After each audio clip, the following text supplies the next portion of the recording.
Oi, gente, boa noite, tudo bem com vocês? Acabando aí, né, iniciando mais uma live nessa sexta-feira, trazendo mais um assunto aí envolvendo a saúde, né? Quinzenalmente a gente vem trazendo aí alguns temas com profissionais da saúde, abordando algumas temáticas aí que geram bastante dúvidas.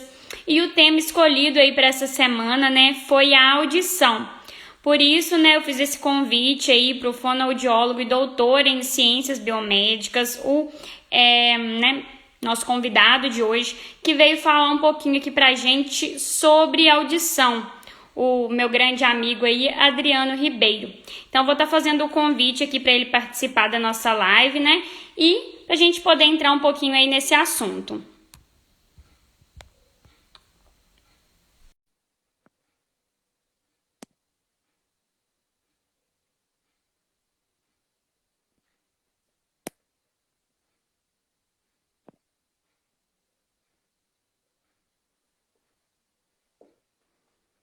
Vou chamar aqui o Adriano para participar.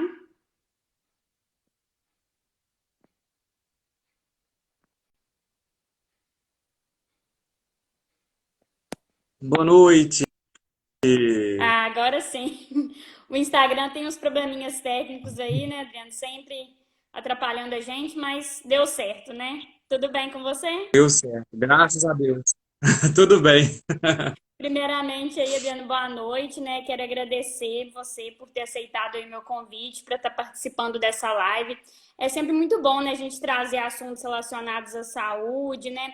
Principalmente aí relacionado à audição. Porque como eu estava falando aqui no iniciozinho, né, o pessoal tá entrando aos pouquinhos, mas também a gente vai deixar a live salva aí, né? Porque a gente sabe que muitas pessoas às vezes trabalham, têm outros compromissos, então acaba que a minha sequência de lives aí acaba sendo assistida geralmente até mais depois, né? Porque as pessoas gostam de assistir com mais calma e pausando. Então, já aviso aí que a live vai ficar salva, como sempre.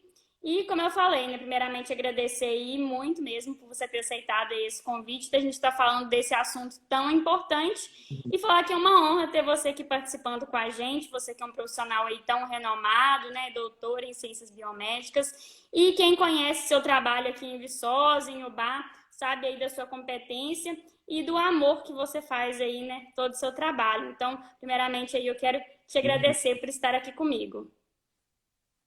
Obrigado, Miriam. Olha, assim, obrigado pela gentileza, né, de me convidar também. É um prazer estar falando com você, né? Já tivemos outras experiências juntos na rádio. Então, assim, são experiências muito boas, né? E parece que, assim, as coisas estão tentando desencontrar a gente, mas nós estamos aqui de novo, olha só. Nós nos encontramos novamente, né? Pois é, Porque, assim, é muito essa semana, corrido. né? A Não, minha comigo também foi tanta coisa que a gente tinha combinado, quase que eu desmarquei, que eu dei uma febre aí depois da vacinação também, mas graças a Deus eu melhorei e vamos Que seguir. bom. Tá difícil sobreviver, né? Aí a gente corre atrás da vacina e consegue a vacina, ainda tem que sobreviver à vacina e ainda sobreviver para não pegar o Covid depois da vacina, né? Pois é. Tá muito tenso. Mas assim, é muito bom estar aqui com você, né? De poder estar falando de uma das minhas especialidades, é porque eu sou especialista em disfagia, né? Que é motricidade orofacial. E assim, a gente está tão corrido, tá tão é tão louca a situação que a gente tem uma história agora pré-Covid e pós-Covid, né? Porque os pacientes que a gente atendia com as mesmas patologias, com os mesmos sintomas pré-Covid, o tratamento era um. E hoje o tratamento da fonoaudiologia é diferente também para os pacientes. Então, assim, a gente está passando meio que aperto, a gente está tendo que estudar muita coisa nova. Sempre teve isso de cada paciente é individual, né? Não tem como tratar o indivíduo A, B igual ao C e o D, né? Mas sempre individualizando os atendimentos. Mas, como detalhe, agora piorou. Agora tem que ser minucioso, dependendo da situação, né? Se for fazer exercícios tradicionais, as coisas tradicionais não resolvem. Então a gente está tendo que estudar muito mesmo. Então está estressante a situação. Né? Além de correr do Covid, está tendo que trabalhar muito, estudar muito e ajudar o povo a comer, a falar e a ouvir. Né? certeza. E cada caso tem uma necessidade, uma causa específica, né, Adriana? Eu postei a live aí durante a semana e algumas pessoas mandaram algumas perguntas aí. E, assim, é muito difícil de responder especificamente cada caso, porque você só consegue fazer essa análise através de uma avaliação, né? Porque cada caso específico E, ali exige, né, todo um histórico que pode ter levado ali à perda daquela audição. Então, esse é um assunto que tem que realmente ser analisado, né? Acho que a gente não pode generalizar colocando causas, né, para todos os casos. olha, aí eu vou falar, eu falo a disfagia porque eu tava fazendo disfagia agora. E o que é Eu entrei disfagia, falando a Adriana? A gente quer disfagia. saber, porque assim, a gente que é leigo, a gente Ah, não sabe. desculpa. Ô, gente, olha só, perdão. Eu vou falar para vocês de uma forma bem simples, da forma mais leiga possível. E se eu falar alguma palavra difícil, me pergunte, tá? Porque a gente estava lá no Instituto, a gente estava fazendo umas lives e eu combinei com os médicos a gente falar o mais simples possível. Porque assim, Miriam, a gente queria atingir as mães das crianças com autismo, né, os pais, as professoras. Então não adianta eu falar termos técnicos de neuroplasticidade, neurônio, nervo tal. Não adianta, E é isso né? que eu A sempre gente quer prego trazer a... nas lives e como jornalista, né? Essa ideia de passar as informações para que todas as pessoas consigam entender, né? Porque, como você falou, não adianta nada você chegar aqui e falar milhões de termos e não só pessoas, né, que têm... Eu, por exemplo, que sou uma pessoa que tive acesso a uma educação, não sei o que é. Então, imagine as outras pessoas, né? Então, a ideia é trazer da forma mais simples possível mesmo, porque esses termos médicos aí são muito difíceis de compreender, né? Aham. Então, assim, a intenção é que haja comunicação, né? A gente tem que comunicar, né? Então, eu quero passar para vocês que vocês possam entender o que a gente está falando. E vocês podem perguntar aí, se eu não souber, vocês podem estar colocando aí embaixo aí, a gente vai respondendo, né? Se eu não souber, eu pesquiso, pergunto a algum colega, e aí a gente vai respondendo para vocês para ajudar, tá bem? Mas assim, aí como eu falei da disfagia, porque eu acabei de sair de um dia de disfagia, que a disfagia, na realidade, é a dificuldade de alimentação. Por exemplo, a em Viçosa, eu tenho 3 dias, na realidade, específicos só para disfagia. Mas né, todos os dias, na realidade, eu tenho atendimentos aí. Mas 3 dias são específicos para determinados tipos de paciente público. E a disfagia, por exemplo, um paciente que tenha um derrame e aí ele para de comer. Aí ele vai usar a sonda, tem a sonda nasentérica e tem a sonda tem a gastrostomia, que é no estômago, e aí a gente injeta comida pelo estômago. E a sonda nasentérica que a gente coloca aquela comidinha pingando pelo nariz, né? Que vai pela sondinha até o estômago.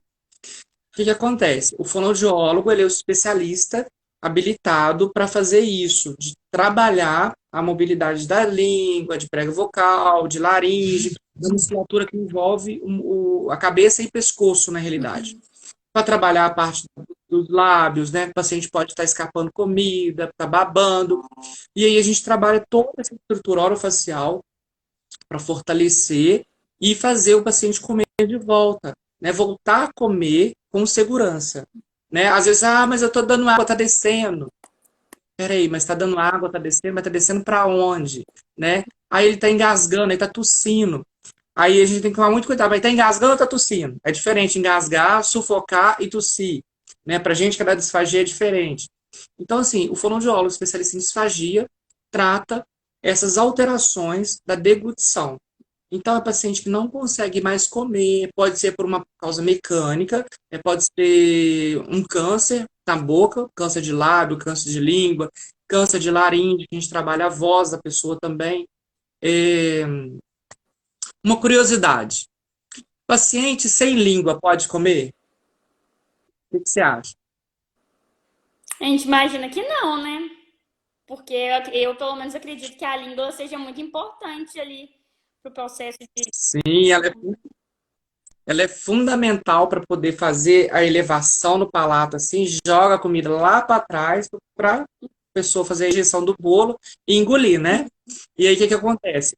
Essa pessoa, se ela não tiver a língua, ela não consegue fazer isso. mas depende E do que existem é não ter casos língua. comuns, assim, Adriano, porque a gente pensa assim, ah, a pessoa sem língua seria algo muito raro. Você já chegou a Olha, o que que lidar com acontece? algum caso nesse sentido? Olha, eu já tive um caso na prefeitura, não é muito comum para mim, o meu público é mais neurológico, mas aparece, às vezes aparece para supervisão também, alguma fonte de fora, liga, pergunta, passa o caso para ajudar ela, e a gente consegue. Mas é muito de hospital de câncer, né? É muito direcionado para o hospital de câncer. E o Hospital do Câncer, geralmente, eles têm esse público, né, de glossectomia, que é quando você corta, né, parte da língua. Aí tem a glossectomia parcial, tem a glossectomia total, que corta tudo, ou corta só um pedaço. Aí, por isso que eu falei, depende do que é não ter língua, né? É não ter a língua completa ou ter parcialmente a língua. E dependendo da situação, a gente consegue fazer a pessoa comer, né, com partes da língua e usar estruturas de bochecha para ela adaptar e engolir e voltar a ter o prazer oral. Então a gente restabelece. É linda a fonoaudiologia, na hora que a gente põe, E é restabelece, até muito né? curioso, né? Porque as pessoas leigas têm essa concepção de que a fonoaudiologia, ela. Pessoas que têm dificuldade para falar vão no fonoaudiólogo e pronto, é isso, né? Às vezes a gente tem essa Eles concepção de acham que é que só isso, porque é o que a gente vê, assim, que é mais comum, então a gente acaba achando que o fonoaudiólogo ele só trata isso, né? Mas tem muito mais, né? Tem é muita coisa. muita coisa. Então, assim, eu trabalho com muita criança com autismo, por exemplo, Isso que eu ia né? falar, né? Na Nós verdade, trabalhamos. você também chegou a atender, né? O meu sobrinho afilhado, Emanuel, que eu tô sempre mostrando aqui no Instagram, ele nasceu prematuro, né? Hum, Então ele também teve que fazer o teste da orelhinha, né? Que também é outro teste muito importante aí, né? sim, faz o teste da orelhinha, faz o teste da linguinha, a gente faz também. E aqui, novidade, estou reabrindo um ambulatório lá no Hospital São João Batista, em Viçosa. Olha que Então, assim, a ótimo. partir de semana que vem, a gente já vai começar a atender lá já. Então, vai ter exames, né? Os laboratórios de audiologia, na realidade, que eu montei lá, eu estou remando. Porque depois, quando veio a pandemia, né, eu optei por não trabalhar dentro do hospital. Porque eu tenho muito paciente que eu atendo em casa e que eu não queria correr o risco de ser um agente condutor, né, da doença. Né? Então, assim, a prevenção é tudo, né? Então, eu optei por isso.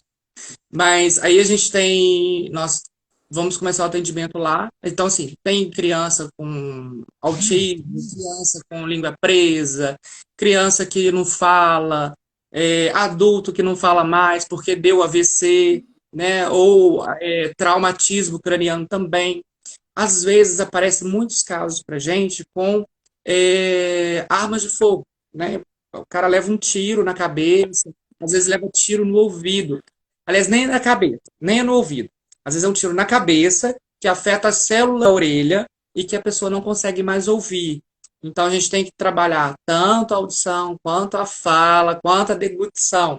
Então o cara tem que comer, que é a deglutição, ele tem que falar bem, né, ou dentro das limitações dele, e escutar, a gente tem o papel de reabilitar ele se ele tiver algum tipo de perda, né? Às vezes, o médico está tão ligado, né, tão focado, né, em estar mantendo o paciente vivo, né? O objetivo dele é manter o paciente vivo, né? Fez a cirurgia, retirou e tal. Aí o que sobrou, né? A gente vai trabalhar dentro daquilo ali, né? No caso do câncer de língua, do esvaziamento cervical, que é quando tira essa estrutura do pescoço, quando o paciente tem um tumor do ouvido, e aí dá uma paralisia facial, e aí a gente tem que trabalhar. Então, o médico vai manter o paciente vivo, vai medicar ele, né, e manter ele vivo. Aí o fonoaudiólogo vai reabilitar aquele músculo, né, o que sobrou das estruturas. Aí nós vamos Fonoaudiólogo trabalhar lida, então, com todo. muitos desafios, né? É, as pessoas acham que é só, põe a linguinha pra cá, acabou. Não, não é isso, não, é muito mais do que isso. Além de ter que saber trabalhar a neuroplasticidade do cérebro para poder formar conexões, novas conexões da estrutura que fazia antes. Eu falava de um jeito, agora eu falo do outro. Mas por quê? Né? Então a gente tem que trabalhar bastante essa questão da voz, que é a alma da pessoa, né? É o reflexo da alma, na realidade. Então, nossa voz, ela reflete o nosso estado psicológico, ela reflete a nossa o estresse do dia a dia, você tá estressado, você tá mais agitado, aí a sua voz sai. Não, aí você tá mais tranquilo, tá na paz. Aí vai falando mais pausado, mais calmo, mais seguro. Então é muito interessante, né? A nossa voz é o reflexo da alma. E aí, quando a alma, como é que você tá depois de um CA de laringe, de um câncer de laringe, por exemplo? Como é que você tá depois de perder uma orelha, né? Perder a audição. Então, tem que lidar com isso e também tentar restabelecer segurança do paciente para comer, para falar, né, das funções dos músculos da face. Então, é fantástico a fonoaudiologia, né? Mas E acho muito aí, a gente importante veio hoje falar também, da Viana, minha... você trazer essa questão também do autismo, né? Porque hoje a gente vê, né? Acho que as pessoas lidam de uma forma melhor, né? Até então, em tempos passados, acho que as pessoas tinham muito receio de falar sobre esse assunto. E como é importante para essas crianças, né, fazerem um acompanhamento desde cedo com o fonoaudiólogo para poder, ali, né, de certa forma, lidar com toda essa situação do desenvolvimento da criança, né, e poder ter os melhores tratamentos possíveis, né? Sim. E olha só, e tem uma técnica que eu tenho usado, Miriam, que chama estimulação neuroauditiva, que é sistema de estimulação neuroauditiva. Então, eu trabalho com a neuroaudição. Então, o que que acontece? Quando eu trabalho com a neuroaudição, eu estou trabalhando com a parte neurológica. Por quê? Olha só, existem alguns tipos de perdas da audição, que é a perda condutiva, tem a perda neurosensorial e a perda mista.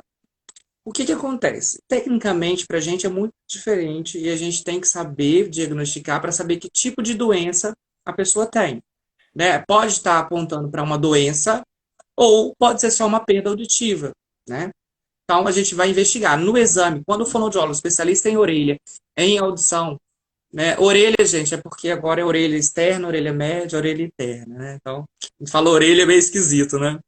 Mas é porque tecnicamente, anatomicamente falando, é orelha, né? Então, assim, quando a pessoa, a nossa orelha é como se fosse uma parabólica, então ela capta a onda sonora, né? O som entra pela orelha, ela capta, a onda entra, passa pelo conduto auditivo, chega até o tímpano, e ali muitas das vezes a gente encontra, por exemplo, secreção, né, catarro, é, às vezes tem disfunção na tuba auditiva, que é um tubinho que comunica entre o nariz e a orelha, e aí a tuba está com a disfunção, aí fica entrando catarro toda hora, fica dando pressão no ouvido.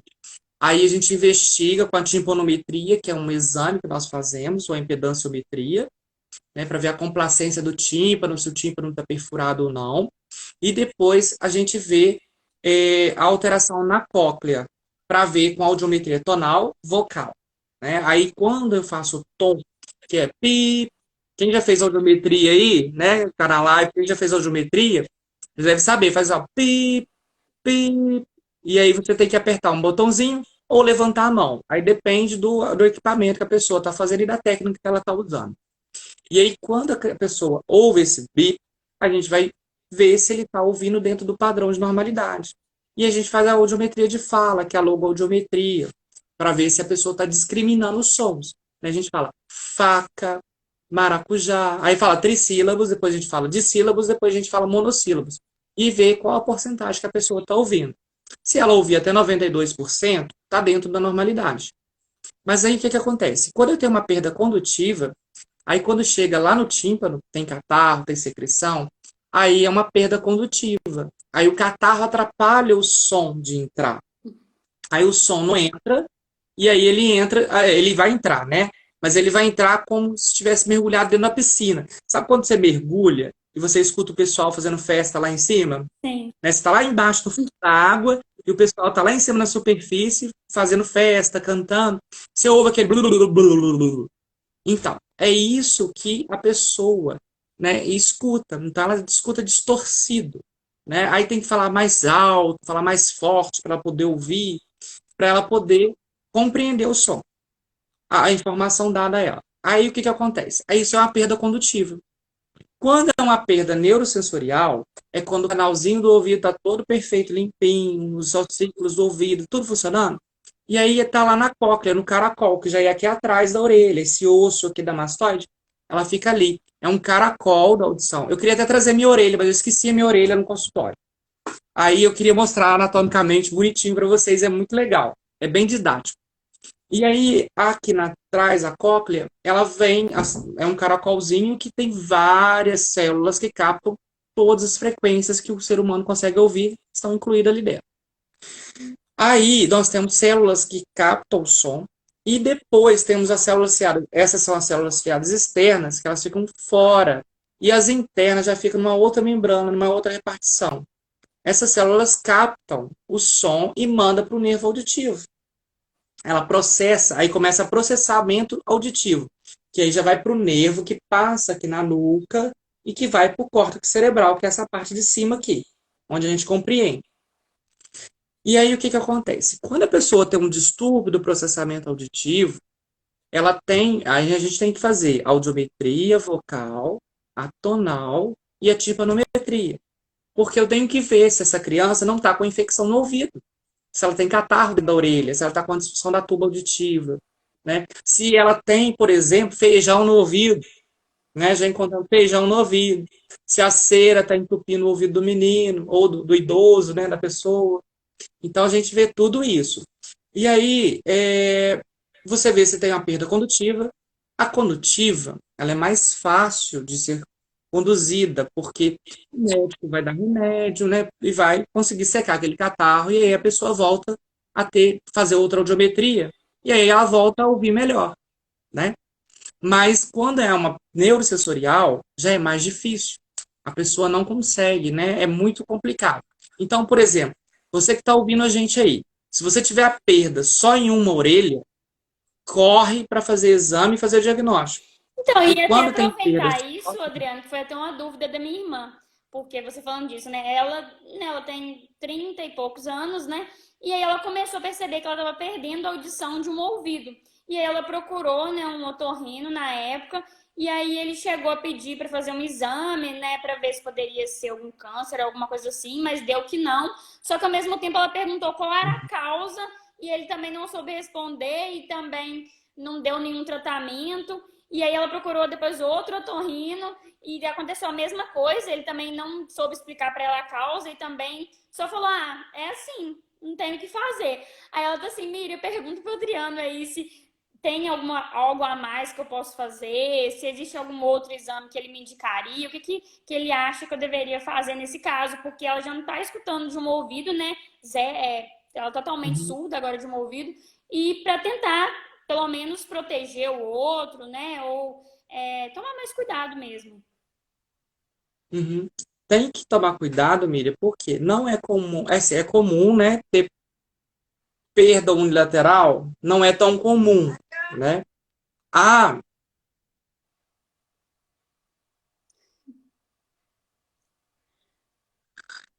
a perda Tranquilo. Minha mãe de vez em quando também chega nas lives aqui, aparece do nada me chamando para tomar café, então é tão mais fácil. é minha sogra que tá aqui atrás. Ela não sabia que eu tava, mas tudo bem. O que que acontece? Quando a gente tem uma perda unilateral, né, que é só de um lado, pode ser, por exemplo, a rolha de cera. Pode ser uma rolha de cera. Aí o otorrino faz a lavagem, faz a limpeza, sai aquela rolha de cera, a pessoa começa a ouvir melhor. Mas mesmo assim, eles indicam, né, o otorrino indica fazer de novo, fazer o exame, por quê? Mesmo com a cera, pode ter perda auditiva, que geralmente vem acompanhado. Uma coisa leva a outra. A sua irmã, por exemplo, ela tem a perda só de uma orelha. Tem alguém perguntando uma coisa aqui. Eu vou aproveitar que tiveram bastante perguntas aqui, então acho que só para a gente se situar aí, né? Agora são em ponto aí 8h30. A gente está hoje aqui com o fonoaudiólogo, doutor Adriano Ribeiro, enquanto ele toma uma aguinha aí, doutor Adriano, porque está falando bastante. E vamos tirar um pouquinho das dúvidas, então, do pessoal aqui, porque tem bastante gente perguntando. Agradecer aí todo mundo que está entrando. Pessoal dando boa noite, aí boa noite para todo mundo. Vamos descendo aqui. Dando parabéns para o doutor Adriano aí pela live.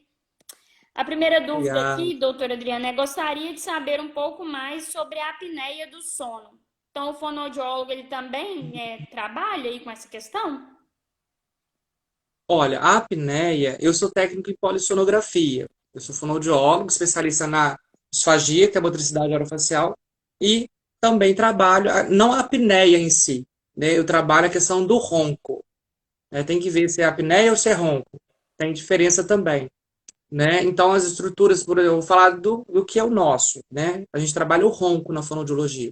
Então, geralmente, a mobilidade da musculatura, a pessoa é mais obesa, geralmente que ronca, ela é mais obesa, Eu comecei a e roncar geralmente. recentemente. Eu falei assim, meu Deus, eu não roncava. E assim, nos últimos meses, depois que eu engordei, aí não sei por conta do tratamento com Pode, corticoide, né? Então pode ter relação, né? pode sim. Aí o que que acontece? A estrutura fica flácida. E aí, quando o ar passa e fica. Aí ronca, faz a ressonância. E aí a gente trabalha as estruturas de mobilidade, as estruturas da boca, né, intraoral, para ver se a gente consegue fortalecer essa musculatura. Então, assim, a gente vai fortalecer a musculatura, trabalhar a mobilidade de língua, né, força, resistência e de orofaringe também para poder ganhar força e a pessoa evitar o ronco. E trabalhar a respiração da pessoa. Só que a apneia nós não trabalhamos, entendeu? Entendi. Então, aí a apneia geralmente se coloca o BiPAP, o BiPAP, não, perdão, o CPAP, né, que é um aparelho que a gente aí quando eu vou fazer a polissonografia lá na clínica. Aí, por exemplo, a pessoa chega para fazer polissonografia, que eu vou fazer em Viçosa também, tá? E o que Nós que vamos é fazer a a polissonografia. A polissonografia é um exame que a gente avalia se a pessoa tem apneia, se ela tem ronco. Durante a noite, ela dorme com a gente no consultório, na clínica. Então, ela vai ficar lá na clínica, dormindo lá. E eu vou ficar a noite toda acompanhando o exame da pessoa, com um monte de eletrodo na cabeça, e a gente vai ver como é que tá as funções cerebrais dele, se dá convulsão durante a noite, se tem terror noturno. Geralmente crianças têm terror noturno, né? Se a pessoa vocês ronca, fazem então? Eu quando falo, grito, sento na cama, já vou que isso avalia também, porque eu já vou marcar lá na minha consulta. avalia também, pode ser terror. Você acorda de noite chorando, gritando, tendo Tem pesadelo. falando, gritando, sento na cama. Tem vezes que eu já cheguei a acordar até de cabeça para baixo. Não sei como que eu virei. É um sono agitado, né? Então, e a gente faz esses exames. Então, assim, a polissonografia avalia tudo isso, né? Aí a gente faz a avaliação. A vantagem nossa de estar lá na clínica fazendo a polissonografia, porque sou eu fonoaudiólogo por fazer, ou é a minha esposa que é fisioterapeuta. Então, todos nós dois somos habilitados pelo Instituto do Sono de São Paulo a fazer a polissonografia. Então, dependendo do lugar que você vai, quem vai fazer para você a polissonografia é um profissional que nem técnico em polissonografia é. Ele vai lá colar os eletrodos da sua cabeça e vão fazer o exame, seja o que Deus quiser. Né? Mas na polissonografia, a pessoa pode morrer dentro da clínica. Então, isso é muito sério. Às vezes as pessoas acham que é só dormir.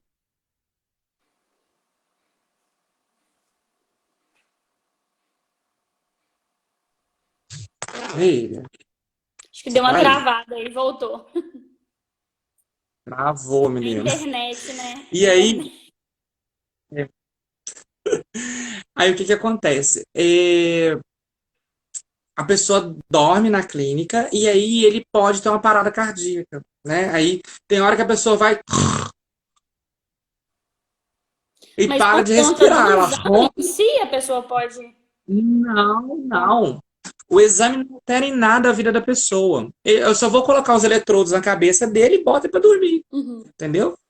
É uma pancada de eletrodo que a gente coloca na realidade, né? Mas quando eu coloco os eletrodos, eu coloco no olho, no outro olho, aqui para ver se tem bruxismo, se ele range dente durante a noite, se tem movimentação de masseter, a movimentação das pernas à noite, tem eletrodos do eletrocardiograma, tem o eletroencefalograma, tudo isso é feito durante a noite com a gente. E aí, o que que acontece? Essa pessoa, a gente vai investigar se ela ronca no laudo da polissonografia, vai estar lá quantos roncos ela deu por noite, quantas paradas cardiorrespiratórias ela teve, quantas apneias ela teve. Então, o exame vai ser para isso, entendeu? E aí, não, a pessoa para, ela fica 40 segundos. Eu tenho uma paciente idosa, de 88 anos, se eu não me engano, que ela para de respirar, ela fica 45 segundos sem respirar. Eu fico apavorado, ai, volta, volta, volta, volta, no meio da terapia, né? Mas a família é resistente, ela não quer colocar a CPAP nela, né? Mas aí envolve vários fatores que envolvem. Mas é que Mas eu assim, falo, tem como tratar? Até você falou dessa questão de colocar o ACPAP. Existe algum tratamento aí que poderia ser feito nesse sentido? sim, a gente coloca, né? A gente não, né? É assim, eu coloco, que eu vou adaptar, né? É, a gente vai, nós fazemos a seleção da máscara para ver se vai colocar só no nariz, se vai colocar nariz e boca, ou se vai colocar na boca. Enfim, a gente seleciona a máscara para ver se a pessoa vai conseguir passar aquela noite respirando legal, né? Sem ter as alterações que ele teve durante o exame. Por exemplo, se ele tiver. Geralmente, eu gosto de fazer assim: a gente faz primeiro o exame e detecta a alteração. A pessoa fica lá até 6 horas da manhã com a gente. Chega 9 horas da noite, sai às 6 horas. Aí a gente faz a detecção, faz o laudo depois, manda para a pessoa, e aí o médico faz a leitura do laudo. E aí ele manda de volta a pessoa para fazer com o CPAP. Por quê? Quando eu faço com o CPAP, eu vou deixar ele até 2 horas da manhã sem o CPAP, para a gente ver o gráfico. Depois de 2 horas da manhã, a gente coloca o CPAP. E aí eu vou aumentando a pressão, vou aumentando. Eu oriento o paciente e vou aumentando a pressão. Vou aumentando, vou aumentando. Até ele parar de dar apneia. Então é muito simples, é complicado demais. Mas assim, na simplicidade, é Você simples o falando assim, negócio. Só parece. apertar o botão. É, é muito difícil. E, assim, e dá muito medo, porque assim, você nunca sabe quem que tá ali, né? E se vai ter uma parada cardíaca, se vai ter uma caixa respiratória, se vai ter uma apneia e não vai voltar, né? Então, assim, é muito tenso. Nós passamos uma noite tensa nas polissonografias, entendeu? Às vezes uma pessoa novinha, tá? Tem uma Tem o pessoal pós-Covid, por exemplo, que tá tendo distúrbio do sono, É tá isso que eu fazendo ia falar, muita se é assim, eu não sei dizer, né? Mas é só uma hipótese, né? Eu senti que depois eu trabalhei muitos anos com site de notícias, né? Então eu trabalhava muito com homicídio, morte, estupro e tal. Então, assim, eu sonhava muito com isso, e aí que eu gritava e citava e falava, ah, a prefeitura, que não sei o que, tinha as notícias da prefeitura. E eu senti que depois que eu mudei de vida, né? Resolvi aí sair, agora tô numa vibe mais tranquila, mais de paz na minha vida. As pessoas, né, que dormem comigo, sempre, minha irmã, minha mãe, meu namorado, sempre falam que eu parei né, de ficar rangindo os dentes e também parei de ficar tão inquieta à noite. Então, o estresse, ele também pode contribuir aí para esse processo, né, agitado do Sim. sono. Tem pessoas, olha, se você fica estressado durante o dia e não consegue relaxar, aí você tem um reflexo à noite, né? Tem gente que, eu, por exemplo, quando eu tava aí direto, né, no hospital, eu tava no Batidão, aí em Viçosa, aqui em Ubá, e tava em Dores do Turvo também na época. Menina, Não sei tinha como você dia que dá eu tenho conta, né? 50. Eu tava louco. Eu acordava de noite. Eu acordava não, né? Eu dormindo de noite, eu enfiava a boca dentro da boca da minha mulher. A mão dentro da boca da minha mulher e tava lá. Mexendo. Ela acordava. O que que foi? Tá me matando, tá me sufocando. Não, aí eu acordava, né? Falei, nossa, eu tô trabalhando, né? Então era o tempo todo. Foi onde eu tive que tomar remédio pra dormir mesmo e acabar com No tudo, meu né? caso, eu falei, Desmanchar. não, vou ter que Né? sair disso, senão eu não vou dormir. Aí que eu comecei a dormir de fato. Assim, vou cuidar da minha saúde, do meu rim, larguei tudo e meu sono, consequentemente, melhorou com isso também. Porque se você dorme bem, você tem um dia bom, né? Tem pessoas que não dormem bem, por exemplo, caminhoneiro é um perigo. É, eles tomam medicamentos para ficar acordado e aí começa a ter distúrbio do sono, porque o corpo não consegue. reagir bem a isso, né? Ele não perde o turno, né, de dormir. Meu sogro, por exemplo, ele trabalhava sempre durante o dia. Aí chegou uma época que ele começou a trabalhar na prefeitura, passou no concurso, foi trabalhar na prefeitura e começou a trabalhar de noite. E para dormir de dia ele tinha dificuldade.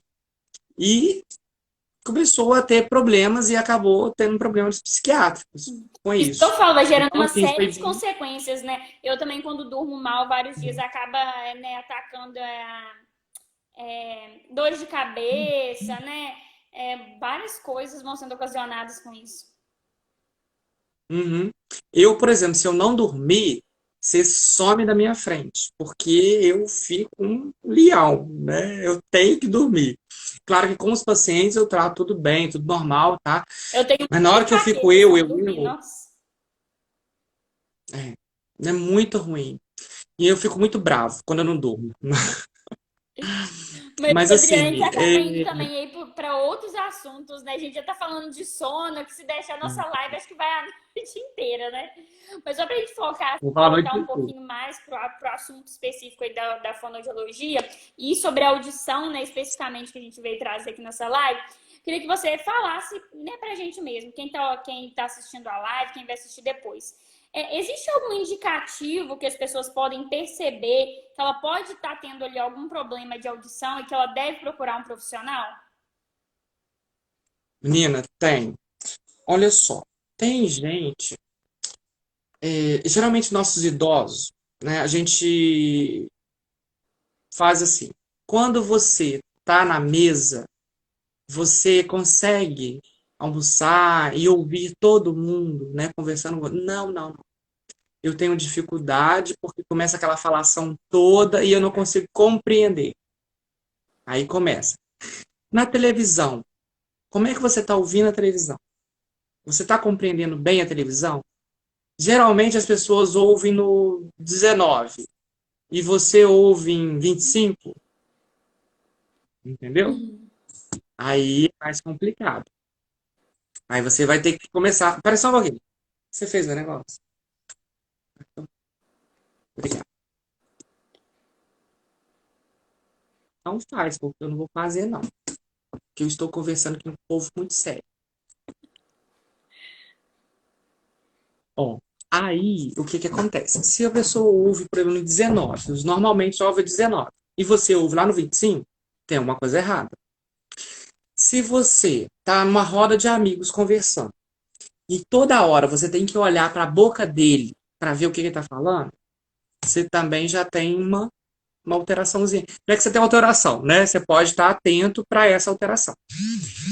Pessoas com perda unilateral, de um lado só, geralmente ela vira a orelha. Geralmente a pessoa tem o pescoço mais caído, levemente inclinado, para o lado que Que escuta. geralmente ele inclina para. Eu não escuto aqui, né? Eu escuto do lado de cá, então eu vou virar a orelha para cá. Ó. Eu vou ficar com a cabeça assim. E aí o que que acontece? Olha que doideira, nós vamos entrar numa outra aula agora, numa outra área, na otologia, na oh meu Deus, nas otocôndrias lá. A gente vai sair da cóclea e vai para o labirinto. E a pessoa fica assim, ó. O que acontece? Ela fica zonza, fica tonta. Porque a pessoa enxerga o mundo assim, né? E vira a cabeça para um lado. O Que labirinto fica com a interessante, informação porque a minha irmã trocada. reclama de ficar, às vezes, meio tonta, e, né, que justamente tem essa... E, ela tem perda lateral, né? Aí, tá vendo? E aí, se a pessoa, né, hein? Aí, o que foi? Como é que é? Quando você pede para repetir muito, né? As crianças, por exemplo, você fala alguma coisa para ela, ela não tá nem para você. A criança é mais fácil de detectar. Você olha assim, você já. Ou, tá, aí você bate, faz o sonzinho, tá? Geralmente ela bate tampa de panela, faz tampa de panela todo mundo escuta, né? Tampa de panela é quase motor de avião, né? Mas Realmente assim, tá. e muitas pessoas são resistentes a fazer o exame. Então, o que que acontece? Gente, é muito importante fazer uma audiometria. Às vezes, vai só fazer uma audiometria. Até na fonoaudiologia mesmo, às vezes, as fonoaudiólogas que não são especialistas em orelha, né, elas falam assim, não, só fazer uma audiometria. A audiometria audiometria, você faz diagnóstico, você consegue perceber. Claro que eu não posso fechar o diagnóstico completo, porque tem que ter outros exames para fechar, mas quando eu faço um exame e percebo que aquele pode ser um indício de um tumor, eu, como audiologista, tenho a obrigação de ligar para o médico e falar para ele, né? Olha, deu essa alteração, teve assim, sabe, parará, acontece assim. Aí ele já vai abrir os olhos para outro leque da situação. Mas pode ser tumores, né? Mas geralmente o otorrino já sabe também, porque o otorrino e fonoaudiólogo na parte da audiologia, nós somos muito ligados, né? Então, assim, tem que abrir os olhos, porque uma simples audiometria pode salvar a sua vida, né? Eu tive uma experiência assim, que eu sempre carrego isso, eu falo pro pessoal, olha, tive uma enfermeira que trabalhava, uma técnica de enfermagem, que trabalhava comigo no CTI, e eu falava para ela, eu até brincava com ela, eu preciso dessa prega vocal, né? Aspira de mais leve, né? Aí ela falou comigo, você me ensinou até a mão leve. Porque eu falava assim, olha, quando você está aspirando o paciente, tirando secreção da garganta, eu preciso daquela prega vocal, né? E aí eu tenho que me virar depois, se você lesionar ela. Aí eu estava explicando para ela. Ela falou assim, eu tô com uma perda da audição, não sei o quê, parará, parará, parará. Tá. Olha, é de um lado só. É só de um lado. Então, olha, eu investigo o mais rápido possível, porque pode ser indício de um tumor. Menino, nossa, mas que pena. Aí passaram-se 8 anos. E geralmente os tumores de orelha, ele cresce, né, devagarzinho mesmo. Acho que foram uns 8 anos, mais ou menos, depois disso. Tanto é que eu era especialista em disfagia, né? Eu trabalhava dentro do CTI com dificuldade de alimentação e tudo mais. E aí depois eu especializei em audição e ela me procurou para reabilitar. O pessoal do hospital mandou ela me procurar. Ela tinha tirado um tumor no nervo auditivo, né? E deu uma paralisia próxima ao nervo auditivo. E deu uma paralisia facial nela, assim, tremenda, tremenda, tremenda. Então, assim, uma coisa que poderia ter sido evitado. Mas comeram bola no diagnóstico também. Entendeu? Ela foi em 2 médicos, um comeu a bola, aí o outro que foi descobrir. E eu, como especialista em disfagia, na época não sabia nem quantas orelhas tinha um ser humano, né? E aí eu já cantei a bola para ela, mas aí ele comeu bola e, né, infelizmente aconteceu. Mas deu tempo de retirar, então ela não chegou né, a ser nada tão grave assim. Deu tempo, né? Mas existem também, por exemplo, pessoas que têm dificuldade. Mas qual que foi a pergunta mesmo? Nem lembro mais. A gente estava falando, agora até eu me perdi, né, que a gente vai falando nos assuntos, mas É, foi questão mesmo da audição. eu tenho problema. Sabe? Eu Aqui, também eu tenho fui. problema. Você viu que eu te Eu mandei. falo muito. Meu celular já está descarregando, eu tô colocando para carregar. Mas você viu que eu faço a pauta com as perguntas, mas eu acabo fugindo totalmente, né? Porque a gente vai emendando outros assuntos, vão surgindo outras perguntas. Mas eu vou aproveitar aqui e pegar mais uma pergunta aqui da live. Uma pessoa mandou, que é a Luciana, ela mandou uma pergunta, eu não entendi muito bem, mas ela perguntou o seguinte: quando falamos com voz de criança? Não sei se ela quis dizer se isso pode, tipo assim, atrapalhar de alguma forma. Não sei se essa foi a pergunta dela. Mas acho que eu Olha, entendi agora. Quando a gente fala com crianças com voz fina ou com palavreado curto, isso pode atrapalhar a fala daquela criança, o desenvolvimento da fala daquela criança? Eu acho que a ideia mais ou menos foi essa da pergunta dela. assim, por exemplo, olha, se for falar com a criança com uma voz infantilizada, ela vai copiar essa voz infantilizada. Sendo que essa criança não pode ter voz infantilizada dependendo da idade dessa criança, né? Então, a gente tem que amadurecer as estruturas da voz dessa criança e a fala dela. A partir do momento que ela tem uma estrutura de linguagem já estabelecida, ela não fica usando uma linguagem mais aquela falinha assim, neném. E as Ai, palavras também, cuticute. né? Quem Não. nunca viu alguém falando, neném que tiche, que usando, cortando palavras, Isso. mudando tudo, né? Na realidade, você tem que conversar com a criança e, e falar com ela como se estivesse falando com um adulto. Claro que você não vai usar palavras rebuscadas, né, toda com a criança, porque ela não vai te entender. Mas você vai conversar com ela vai começar a entender o que você está falando e vai começar a copiar o seu modelo. Então, se você falar com uma voz infantilizada para ela vai, né, copiar esse modelo. Então, na realidade, Eu até comentei agora com a minha esposa. Ela falou assim: Nossa, tô tão cansada. Porque hoje ela foi minha secretária faltou, ela ficou no lugar das secretárias. E, e aí eu peguei e falei assim, nossa, imagina eu, né? Desde 7 horas da manhã até agora, 7h30. E assim, um menino atrás do outro, criança atrás da outra, criança atrás da outra. E fora os idosos que tiveram. Mas assim, agora de tarde foi muito menino. E aí, eu falei assim, é uma coisa muito E você acha lidar difícil com criança moldar o mais ser difícil, Adriano, do que com idoso? Não, não. Menina, eles entram nas minhas costas, bunda nas minhas costas, a gente brinca de cavalinho, vai, a gente sai correndo corredor afora, a gente faz uma farra naquele lugar. E agora a clínica tá grandona, um corredor gigante, a gente fica um galope, minha filha, e vai. Dá pra jogar até futebol dentro da sala agora. Não. Mas enfim, moldar o ser humano é muito complexo, né? E é de uma responsabilidade muito grande, porque assim, eu vou estar conversando com aquela criança, eu vou estar enfiando um monte de coisa na cabecinha dela para estruturar a linguagem, a fala, moldando o comportamento da criança. E aí, de repente, eu falho nisso aí, que eu começo, ai, neném, pututuco, né? Aí é complicado. Então, a criança vai se espelhar no adulto. Então, a mãe não tem que ficar abreviando palavras ou falando no diminutivo, porque isso aí vai dar problema. Até porque se eu falar, ai, neném gostou de. Ai, você quer sorvetinho? Não, você quer sorvete, sorvete já é grande, ainda vai dizer que sorvetinho, né? Aí você quer ferrar a vida do menino, né? Então, quer aguinha? Gente, água é difícil de falar. A água não é fácil de falar, não, né? Aí, você quer aguinha? Olha só, é muita sacanagem com o menino, né? Isso é desumano com a criança, né? Ah, você quer água? Ah, você quer suquinho? Não, você quer suco, né? E seja, E você aí, pode Luciano, ser tem uma meloso. idade específica, assim, que as mães devem ficar atentas para a fala da criança? Porque às vezes, né, tem crianças que falam muito pouco. Tem algum limite aí que é o momento da mãe procurar um fonoaudiólogo para fazer o acompanhamento?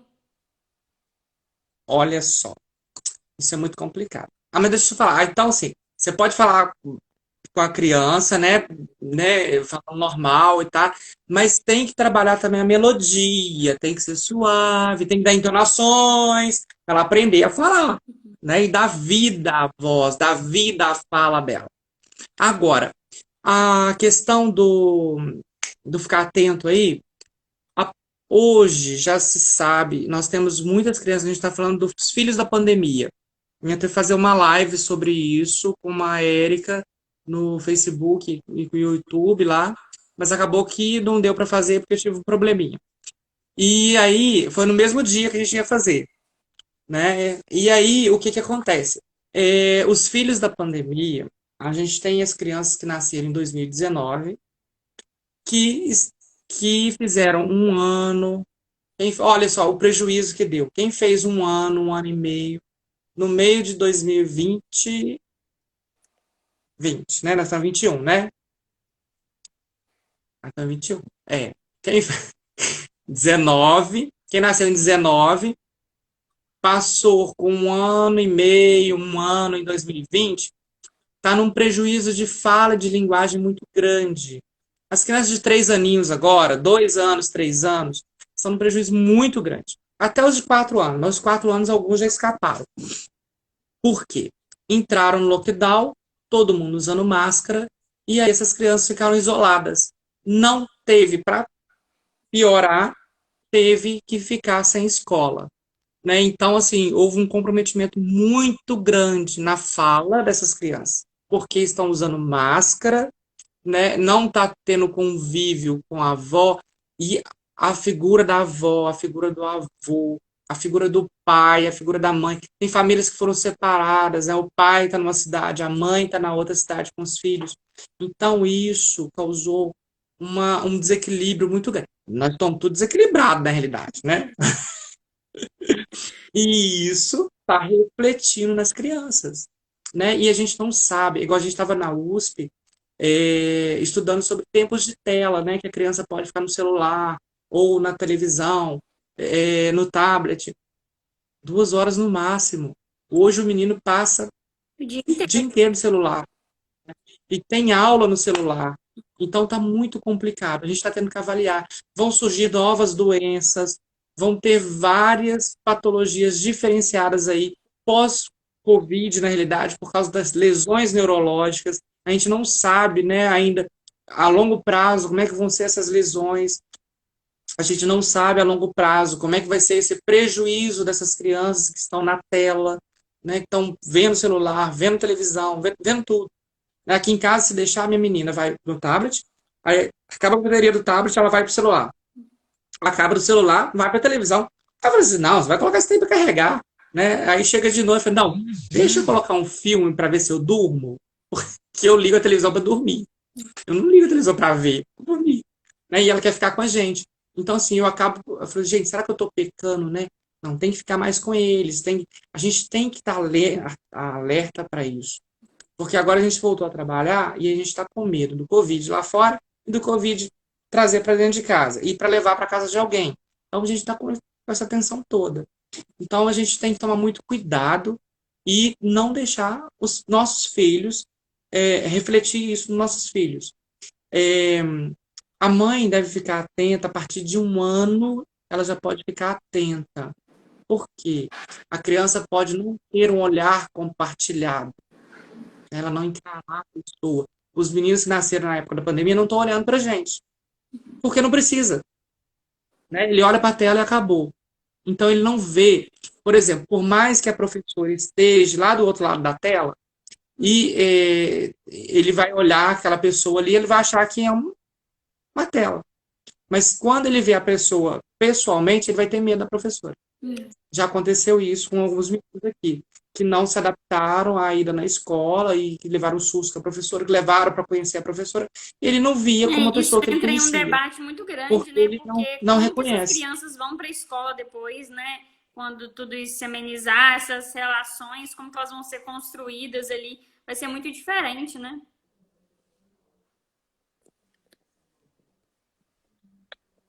Oi, Não, eu estava falando que me. todo esse debate da pandemia aí renderia literalmente infinitas lives, né? Porque todas as consequências que elas vão trazer para as crianças, quando elas voltarem para a Sim. escola, as novas relações, tudo vai ser muito diferente, né? Elas perderam aí, algumas crianças perderam fases muito essenciais, né? No processo de aprendizagem. E é muito. Oi, Tânia. A Tânia tá vendo a gente, a minha amiga lá do Rio, ó, de Niterói. Então, assim, o prejuízo para essas crianças é muito grande. Então, assim, a gente não sabe ainda a consequência de tudo isso. Né? Nós estamos provando um pouquinho da consequência desse atraso que eles estão tendo. Porque a criança precisa de ver a nossa boca, a movimentação dos lábios, né? Eles precisam de ter a entonação, tem que ter o aconchego da fala, né? O carinho, o abraço, que não tem mais, não está tendo mais abraço. Né? Acabou o abraço. Né? Então, a partir de 1 ano, a mãe já pode ficar atenta, até menos de 1 ano. As mães são mais ligadas, né? Então, ficar atentas ao andar dessa criança, né? Como é que está se ele engatinhou, se ele está andando no tempo certinho. Então, para ver se não tem um atraso no desenvolvimento neuromotor. E aí pode desencadear também, com esse atraso no desenvolvimento neuromotor, alterações na fala, porque eu dependo do pé, da planta do pé, da sensibilidade dos pés, para poder influenciar na fala. Né? Então, a gente precisa disso. Né? Então, o fonoaudiólogo, às vezes, ele tem que ter um olhar muito atento. Então, assim, mas aí esse menino não está falando por quê? Né? Ah, vamos estimular a fala e a linguagem dele para ver no que vai dar. Primeira coisa, vamos investigar a audição dele, para ver se ele está ouvindo. Entendeu? Primeira coisa que a gente vai. Está ouvindo ou não está ouvindo? Por que ele não está falando? Né? Então a gente faz a avaliação auditiva dele para ver se vai estar dentro dos padrões de normalidade. E aí você inicia o processo de estimulação de fala e de linguagem, ensina aquela criança a reconhecer o som, a estrutura do som. É o que eu falei muito para meus pacientes hoje. Igual eu ensinei para ele, olha, ensinei para ele a falar pipoca. Ele não consegue falar boi, mas falou pipoca. E aí eu aproveitei o gancho e pipoca, né? Aí foi no pipoca, eu coloquei pateta. Gente, pipoca é muito difícil de falar, né? E aí, né, pipoca, e tem que coordenar essa movimentação. E aí ele soltou um pipoca. Aí eu falei assim, opa, então tá. Fomos pipoca e pateta. Mostrei o pateta pra ele. Ele adorou o pateta. Eu tenho um pateta grandão dentro do consultório. E tenho a pipoca. Aí fui mostrar pra ele a pipoca. Falei assim: olha, eu tenho que ensinar pra ele a palavra, mas eu não posso ensinar a palavra para o menino aleatoriamente, né? Aí eu tirei a foto, imprimi coisa de pipoca para ele, imprimi um pateta, mandei o pai levar para casa para colorir com ele. E ele falou assim: olha, ah, não, e pipa também, pipa. E eu falei: aproveita o domingo, vai soltar pipa com o menino. E fala pipa 500 mil vezes. E mostra para ele que a pipa voa, que a gente vai entrar em categorias, né? Então, só, a pipa voa, vamos soltar a pipa, corre, vamos dar função para a pipa, né? E a pipoca, né? Faz um festival de pipoca em casa, chama todo mundo, come pipoca, joga pipoca no menino, deixa o menino pegar pipoca. Se ele não E ali, gostar, a passa a partir pipoca daquela no peito palavra, dele. né, você vai iniciando ali outras palavras na fala dele. Isso. Porque, assim, às vezes o menino não fala determinados sons, e assim, a Tânia mesmo pode até me ajudar aí. Quando a gente prepara para os pequenininhos uma terapia, que na faculdade tem que fazer o plano geral e o plano específico. Aí eu falei assim: hoje o plano específico dessa sessão vai ser essa aqui. Nessa sessão, que faz parte do plano específico, vai ser essa aqui. Aí eu chego, vou ensinar para o menino, por exemplo, o T, por exemplo. Aí eu tô lá, T, T, T, T, e de repente o menino solta lá um K, um K, um caquequicocu. Aí eu vou e tô em buraco naquilo ali. Então, assim, eu largo tudo que eu tinha planejado e aproveito o que o menino tem. Então, assim, um dos segredos da terapia é esse, porque aí você aproveita o que ele tem e trabalha A da partir melhor maneira daquela possível e a terapia rende, entendeu? Então é muito E eu, como você gratificante. falou aí no início da live, né, adaptar para cada caso individualizado, né? Então, cada criança ele vai falar uma palavra específica, vai pronunciar um som, uma sílaba diferente, e a partir daquela sílaba, daquela palavra que vai ser trabalhado ali o tratamento específico para ela, né? Isso, entendeu? E aí, aproveitando E uma assim, outra pergunta que também a Adriana Luciana mandou, uma sensibilidade a sons, ela pode ter a ver com a perda de audição? olha, a hipersensibilidade auditiva, ela é a misofonia, né? A pessoa que tem misofonia, ela tem hipersensibilidade a determinados sons. Por exemplo, chaves, né? Balançando. Aí fica balançando a chave o tempo todo. Aí, às vezes, a caneta que e a pessoa passa até mal com aquilo lá, de tanto que ela percebe aquele som. E aquele som incomoda. Então, assim, tem tratamento para misofonia, né? Por exemplo, a estimulação neuroauditiva que a gente faz, que é o método Sena, a gente consegue trabalhar bem essa hipersensibilidade auditiva, né? E outra coisa que nós as descobertas agora, eu fiz um trabalho com uma criança com síndrome de Rett, apresentei até na UFMG, no congresso da, do método Sena, e a gente conseguiu mostrar que, mesmo a criança não falando, ela melhorou para compreender.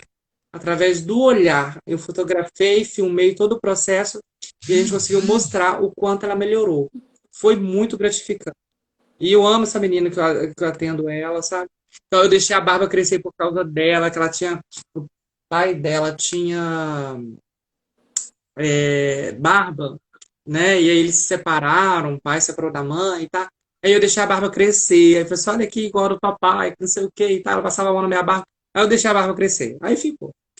E, e assim, foi maravilhoso o trabalho com ela. E ela começou agora a falar, ela tá falando, né? E eu acho o máximo, porque ela tem as idas e vindas dela, ela para de falar, volta a falar e fala fluente às vezes, né? Então é muito Você bom. falando que acha o Mas eu máximo, vou eu tô achando mais bonito aí, Adriana, essa forma, que eu acho que acima de tudo, né, você como fonoaudiólogo, profissional da saúde, além de fazer o tratamento, mas você realmente virar ali amigo dos pacientes, né, igual você falou, você deixou a barba ali crescer por conta de uma paciente. Às vezes para você isso foi uma coisa mínima, mas para ela fez toda a diferença, né?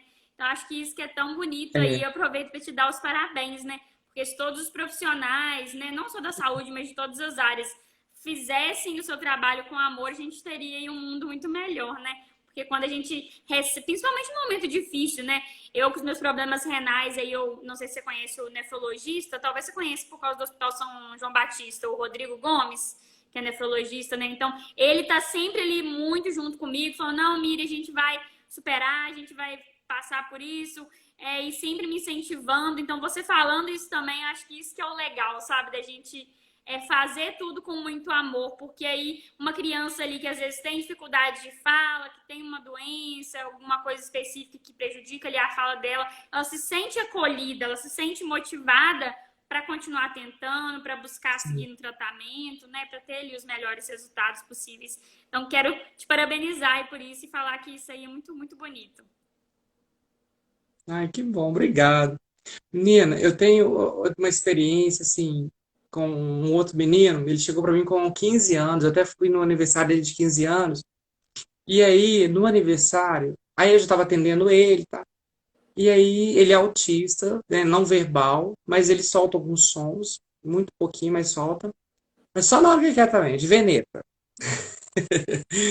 Mas eu amo aquele menino. Então ele veio para mim com 15 anos, hoje ele tá com 19, acho que 19 mesmo. 18 e 19. E no aniversário dele, soltaram, não é foguete, não tem um negocinho que estoura e solta um monte de trem brilhoso? Sim, sim. Aí soltaram aquilo na mesa. Aí eu grito aqui, não, isso não vai. Soltaram, aí, pum, o menino saiu correndo. E saiu correndo, aí eu fui atrás dele, tá? Peguei ele, vem cá contigo, que não sei o quê. Aí levei ele na mesa, custou, mas assim, fui. Saiu, porque assim, saiu o espírito do Adriano e entrou do fonoaudiólogo, né? E aí eu falei, calma, tá aqui, olha, tá. Aí, como se eu estivesse atuando dentro do consultório com ele, levei ele à mesa de novo, ele conseguiu. Mas ele tava com muito medo, porque ia estourar de novo. Aí ele tem hipersensibilidade. E aí a mãe dele falou assim que até uma live que a gente fez com as mães dos autistas, eu fiquei assim, gente, eu quase chorei, né? Que o Adriano é um pai para ele praticamente, né? Porque ele que me ensinou a fazer barba dele, né? Ele que me ensinou até as questões da sexualidade, né? Ela me questionou algumas coisas. Eu falei assim, não deixa de descobrir algumas coisas, porque senão ele vai fazer no meio da rua, não pode, né? Então as pessoas não vão entender que ele é um autista. Mas assim, é muito bom, sabe? Fazer parte da transformação da vida de pessoas, né? E o pessoal fica muito assim, os coach, né? Não, vamos melhorar a vida, vamos transformar a vida. Eu transformo a vida, eu estou construindo uma vida, né? O menino chega lá para mim, eu tenho que moldar aquela vida. E é tão importante eu fazer um teste da orelhinha direito, fazer um teste da linguinha direito, porque ali a audição daquele menino, se não tiver, né, um diagnóstico correto, eu vou estragar 90 anos de uma vida, né? 100 anos de uma vida. Então, assim, é muita responsabilidade. Às vezes o outro acha que é fonoaudiologia, é só para ensinar a menina a falar, ensinar a menina a escrever, né? Tem os especialistas na escrita, tem um especialista na fala, né? E Mas é aí é muito além muito mais, disso, né? Por isso que é tão é muito importante, além. né? Procurar aí um profissional desde cedo, né? Para dar o melhor tratamento e tentar amenizar, né? E como que a gente sabe também Não, eu que me. problemas na fala aí podem gerar muitas outras consequências sociais, na escola, né? Muitos outros problemas, então, muito Né? importante. Nossa, Pessoal dá muita elogiando alteração. aqui, Adriano, a Brenda Santonioni, né, que foi vereadora aí de Viçosa. Parabéns pelo domínio do assunto. Eu acho que é isso, Adriano. Você traz aí as informações, né, respondeu as perguntas aí de forma leve, brincando, de um jeito que as pessoas entendem. Não? Então, acho que isso aí que é o mais legal e o mais interessante. Pessoal dando parabéns, boa noite. Então, assim, Adriana, a gente já tá aí em 1h10 de live, né? Acho que foi um tempinho bom. Nossa, O tempo passou rápido. E eu acho que, assim, eu tenho outras perguntas aqui para fazer, mas acho que como a gente já tá aqui um tempinho interessante, né? O pessoal tá entrando aqui, participando. Eu gostaria mesmo de finalizar essa live hoje, porque eu acho que a gente está terminando aí de uma forma muito bonita, falando aí dessa importância, né? Dos profissionais do tratamento que a gente fala aí humanizado, né, mesmo. Você até comentou, né, que hoje a gente vê muita gente criticando, né, os coachings aí, falando que você não pode ter essa abordagem muito positivista, né, incentivando, mas eu acredito que isso é o mais importante Eu acredito que quando o profissional ele está ali do seu lado, é o que realmente te motiva a continuar o tratamento, te motiva a tentar ali melhorar a cada dia, né? Aquela sua dificuldade, sua deficiência, sua doença, né? Na sua síndrome, o que for.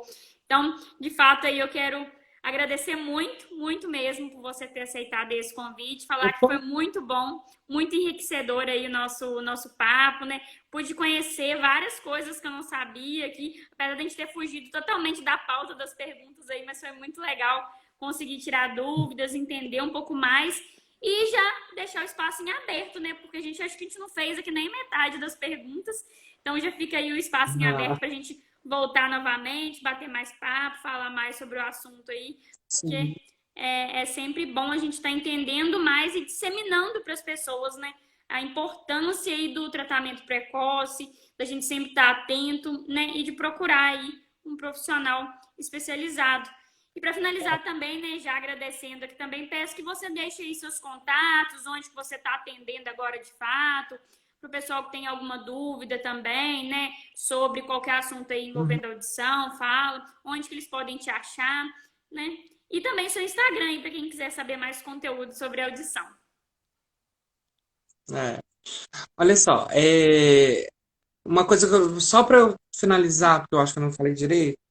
Então, assim, se o menino tiver até 2 anos, você não procurou um atendimento, não espera passar de 2 anos, porque a época ideal é antes dos 2 anos. Hoje se sabe disso, do boom da neuroplasticidade, tá? Então, menino tem 2 anos, não fala, procura, não deixa para procurar depois. Ah, mas porque minha avó falou com 5 anos, meu pai falou com 3 anos, não interessa. Hoje, menino com 3, 4 anos fala inglês, né? Então, não deixa passar, tá bom? Então, a gente tem que investigar, fazer o diagnóstico para ver se está dentro da normalidade ou não. Aí, o profissional, o fonoaudiólogo, vai te falar se está dentro da normalidade ou não, tá bem? Então, tá. É só para não ficar aí perdido o negócio aí no meio aí. Então, é o seguinte, nós temos uma clínica, na realidade é um instituto da audição e da voz, que a gente tem em Ubá. Nós temos psicólogos, temos psicopedagogos, neuropsicopedagogos, temos terapeuta ocupacional e temos fonoaudiólogos também. Eu tenho mais 3 colegas que trabalham com a gente, né? Temos bastante psicólogos também, tem muito psicólogo. E assim, nós somos referência em audição, né, na região, em referente a exames, audiometria, Subera, sobre estimulação neuroauditiva, que é a maturação neuroauditiva. Então, a gente tem a gente atende cerca de 41 cidades. 41? 41 cidades, mais ou menos isso. Então, assim, né, na microrregião de Ubá e Viçosa também.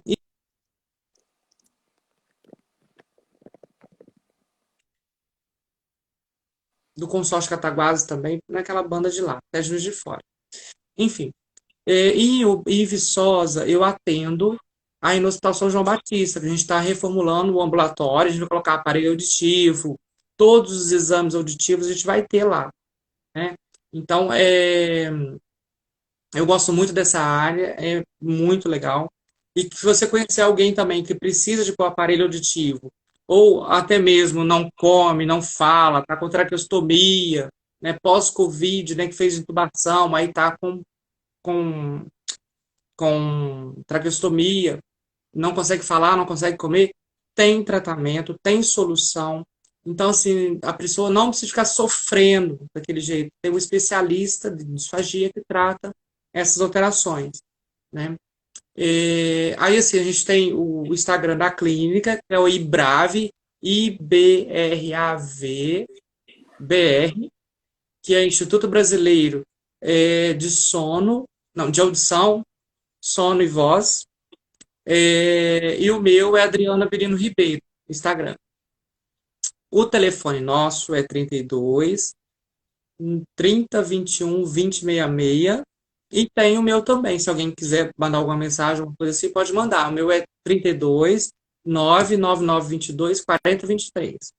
Né? Aí, se quiserem marcar o pessoal da região de Viçosa, quiser marcar